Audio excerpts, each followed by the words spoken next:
Fenêtre sur l'emploi pour parler des métiers de la banque, pour rester finalement dans l'esprit de ce top 10 des métiers. La banque n'était pas dans la liste, mais c'est un métier qui n'attire plus ou qui attire moins. On en parle avec Barbara Ralu. Bonjour Barbara. Bonjour. Ravi de vous accueillir. Alors, vice-présidente, vous n'aimez pas ce titre Vice-présidente conseil expert. Vice-présidente conseil expert chez CGI Business Consulting. Jusque-là, tout va bien. Quand même, c'est intéressant dans votre parcours, grand parcours dans la banque, à l'intérieur d'une banque, puis là aujourd'hui vous faites du conseil. Qu'est-ce qui se passe ? Quel est votre regard sur ce désamour des candidats pour la banque ? Alors en fait, c'est une bonne question. Ça s'inscrit dans un contexte plus général. Le marché du travail est tendu. Donc en fait, il y a beaucoup de secteurs qui ont du mal à tirer. La banque n'échappe pas à ça. Et la banque doit aussi retravailler sur son attractivité aussi vis-à-vis des candidats. Il y a évidemment le débat du sourcing et puis il y a la réalité des collaborateurs parce que vous les rencontrez, parce que vous allez les accompagner. Il y a ceux qui sont au contact du public et qui, on peut le dire, vivent parfois des souffrances. Et puis il y a tout le back-office. Quels sont ceux qui sont le plus en difficulté au sein des banques ? C'est compliqué. Après, on a vraiment des difficultés quand même sur la partie conseiller clientèle, sur la partie réseau. Parce qu'ils ont aussi moins de flexibilité. On a vu post-pandémie qu'il y a une nouvelle organisation des modes de travail, plus de flexibilité, le travail hybride avec du télétravail, du présentiel. Et c'est vrai que c'est plus facile et ça a été plus rapide, entre guillemets, à développer dans les fonctions sièges, dans les services centraux. C'est ça. En agence, c'est plus compliqué parce qu'il faut toujours qu'il y ait quelqu'un face aux clients. Il y a des horaires. Du coup, il y a moins de flexibilité. Or, ça fait partie des attentes des candidats. Donc, il y a un petit peu aussi de découragement dans le réseau qui peut être lié à ces sujets-là. Le secteur bancaire a perdu en 10 ans 10% de ses collaborateurs et on a 72% des salariés du secteur de la banque, source Upslide, qui envisagent de quitter le secteur. Et ils disent pour éviter le burn-out. Enfin, on a atteint quand même un niveau très élevé de tension.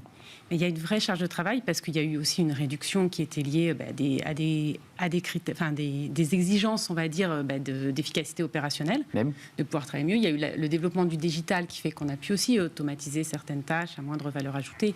Mais c'est vrai que du coup, il y a vraiment des sujets de charge de travail et qu'il faut aussi donner des perspectives aux collaborateurs par rapport à ces sujets-là. Sur les RH, parce que ça c'est un sujet évidemment sur lequel vous travaillez, il faut repenser quoi ? Même la façon dont on ouvre une agence, parce que de l'autre côté, vous avez des directions qui disent mais il faut aussi ouvrir plus largement sur des horaires plus larges, parce que les gens ne peuvent pas arriver à 17h pour déposer leur chèque. Tout ça, en fait, disrupte le modèle bancaire. Mais voilà, il faut revoir le modèle bancaire, il faut revoir vraiment l'équilibre aussi entre ce qui est digitalisé, parce qu'on encourage beaucoup le self-care, comme dans tous les secteurs. Les applis. Voilà, on va faire ces opérations courantes soi-même, mais le rôle du conseiller, en fait, on voit bien que malgré le succès des banques en ligne, il y a beaucoup de Français qui veulent encore avoir un conseiller dédié, parce qu'il y a vraiment ce rôle de conseil.